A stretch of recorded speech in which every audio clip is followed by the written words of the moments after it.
Hello and welcome to Prateek Chess Videos.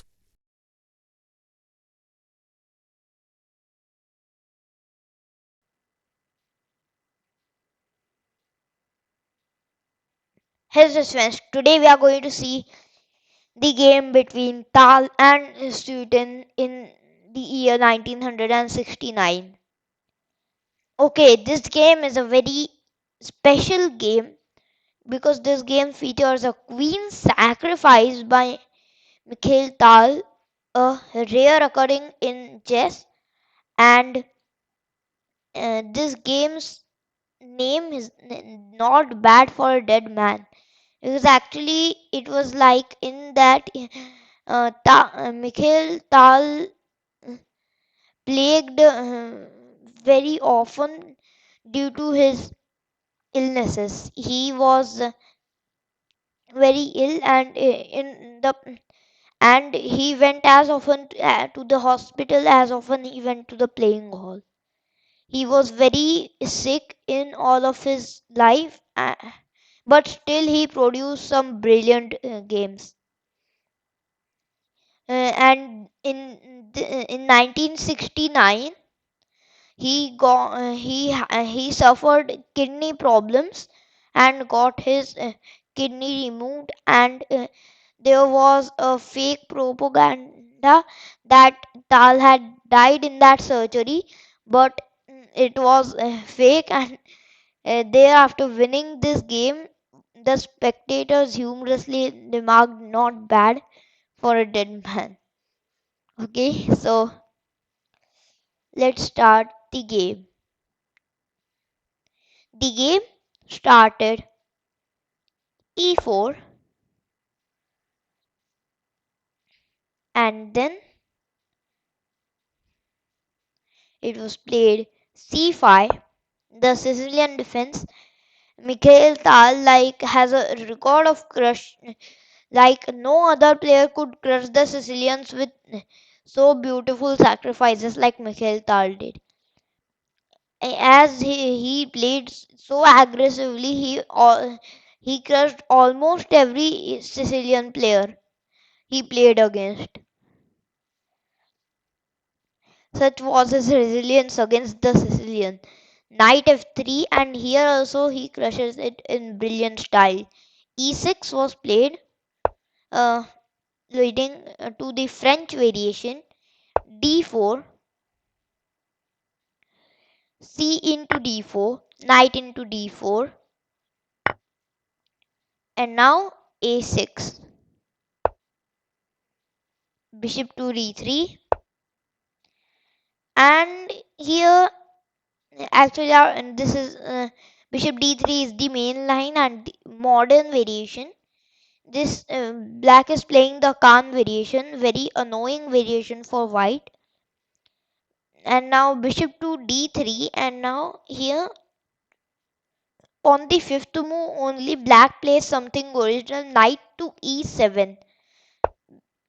This is a bit of a sideline, and this is on the fifth move black is playing original, but this is a bit dubious and passive. So Tal is going to refute it. So knight c3, knight b c6,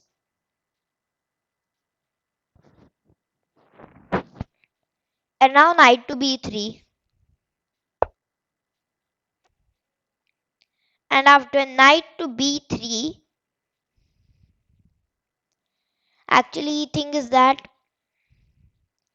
after knight to b3, there is this thing that, see, why do we play knight b3? Okay, this is a good chance for you to make a decision. Take on c6, bishop e3, or any other choice. Pause the video and think. Now this will explain the logic behind the move. Okay, now problem with black knights is that black knights are quite entangled with each other, and these knights are the worst placed because they don't let each other take squares. Yeah, and also the knight limits the bishop. So if you take on c6 now, in the knight into c6, black gets this bishop opened and also his problematic knight exchange. If you play bishop e3, then same takes and the knight to c6, black gets his bishop open, his knight open with a tempo. Okay, so knight to b3, leaving black's knight tangled and also his bishop undeveloped. Now black plays knight to g6 in order to solve the tangle here. And after knight to g6 comes bishop to e3. Now knight to g6, idea of bishop e7 and then short castle. Bishop to e3.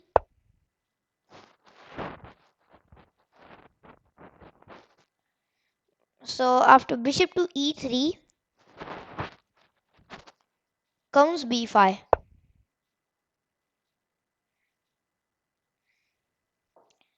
And then comes, yes sir, then comes short castle. But wait, after short castle, black has a bit of a bad one. So b5 idea is that bishop b7 and then we get this bishop on the long diagonal and the bishop puts pressure. But wrong with the black position is his awkward placement of the knight on g6. The knight should be on f6. Yeah, so here in the opening, knight f6 is the best move. E5 looks desirable but is not because of queen a5 check. Very nice trap, and now we take the e5 pawn, free pawn, with tempo at last. So that's why after bishop to d3, well, after bishop to d3 was played the move, you should pause the video and think what move was played. Just kidding, knight e7, bad move. So short castle, and now comes the move d6. Yeah, we saw. Now comes the move d6. And now problem of this move is that it closes the d f8 bishop. And now the bishop is passive forever. And now f4. Bishop to e7. And now comes queen to h5. Beautiful move. And after queen to h5, rook a d1, all of a sudden it's bombing. Yeah, this king isn't getting peace on the king side as short castle comes with the blow of rook to f3, rook to h3. Then f5 will come. If you try to play e5, then I close the diagonal with f5. And this position is just too bad. And here rook f3, rook h3, f5, it's just over. I mean, like white has a very big attack. So short castle and is not played in the game, but bishop f6. Now after bishop to f6, here black puts the bishop in an effective position, but now thing is that white has already castled. White has the queen on h5, the pawns on e4 and f4, and you are not castling. This is a bad thing and it should be punished. And now comes the decision making of Tal. Okay, now you should pause the video and think what should you play in this position.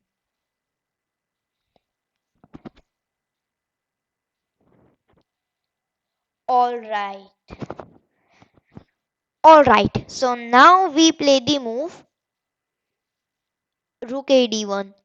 The one thing you should learn from Tal and his books, I mean, the one thing I have learned from Mikhail Tal and his games is that Mikhail Tal once said that when you are attacking, just bring all your pieces, and then the threats you are not even seeing in this position will come true.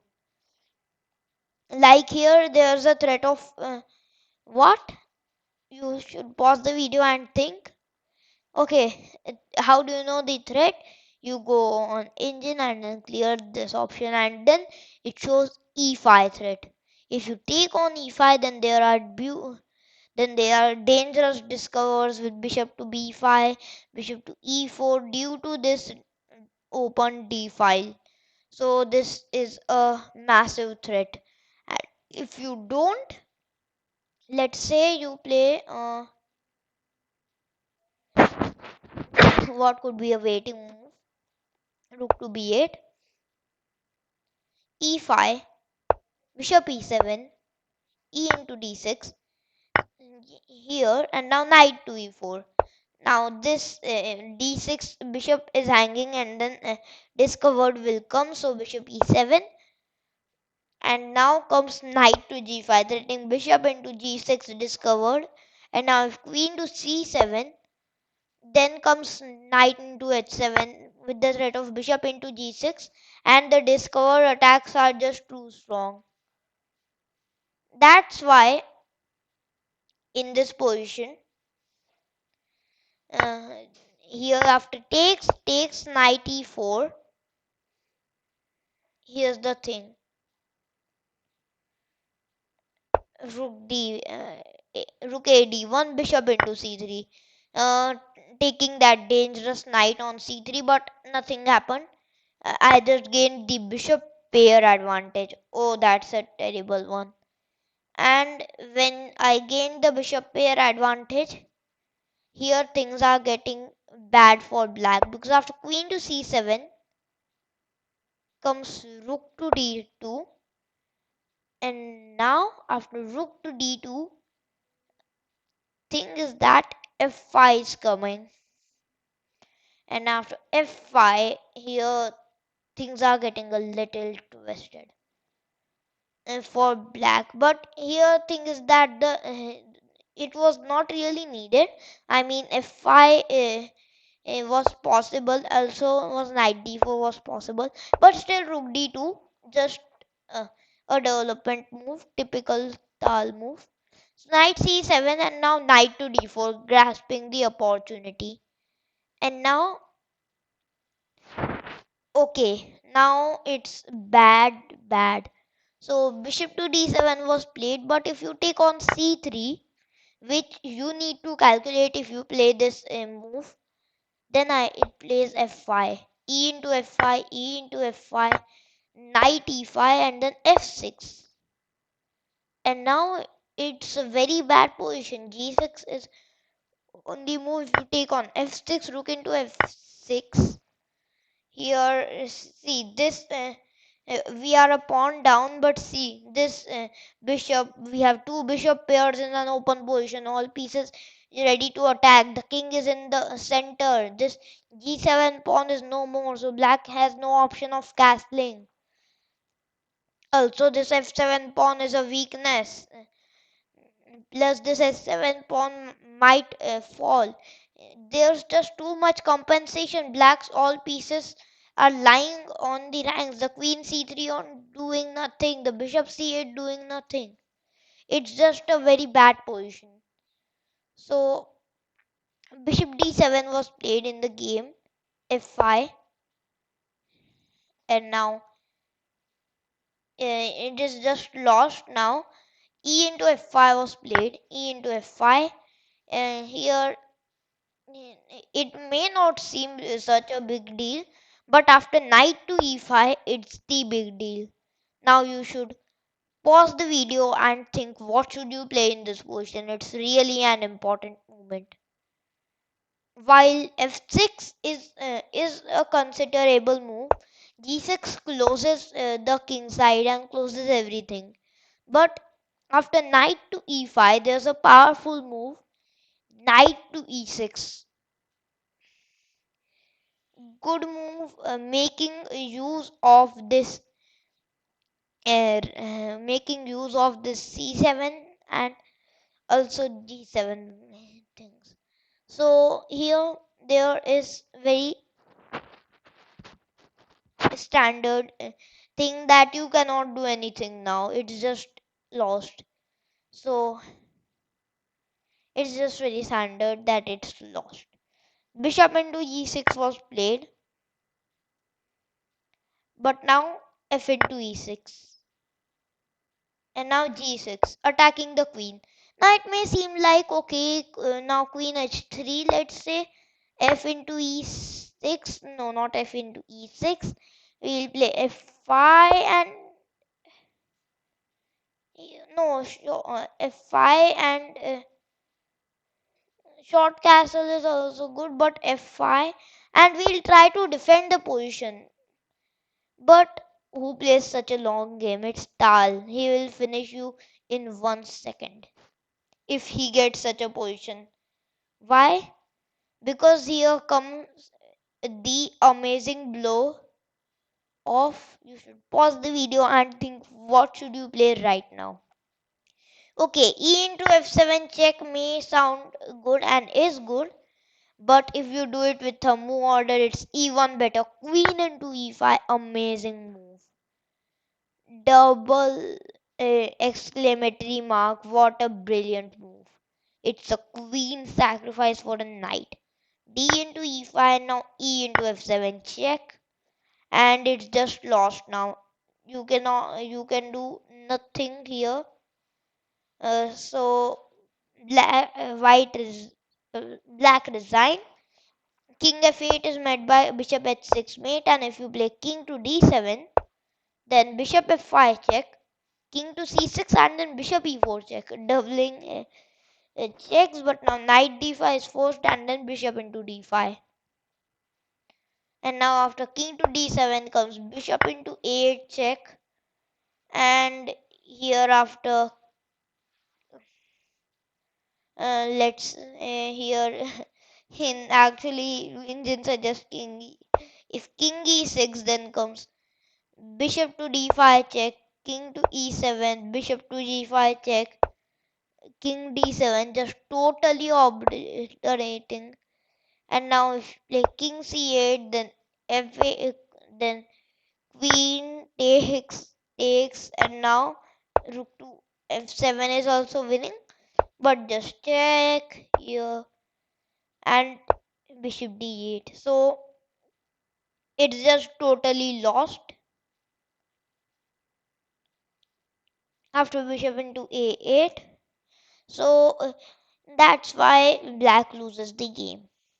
Okay, this was the amazing game. Let's review. So this knight e7 move was original but dubious. So Tal took advantage of it and the bad position of the knight on g6, and then he quickly and timely took position of the center and then played this knight e6 blow with this queen into e5 move,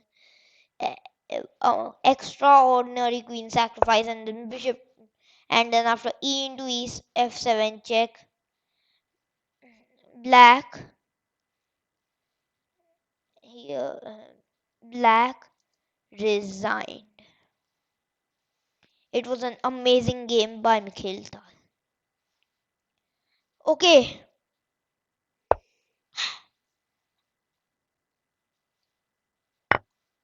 I hope you like this video and don't forget to click the subscribe bell icon.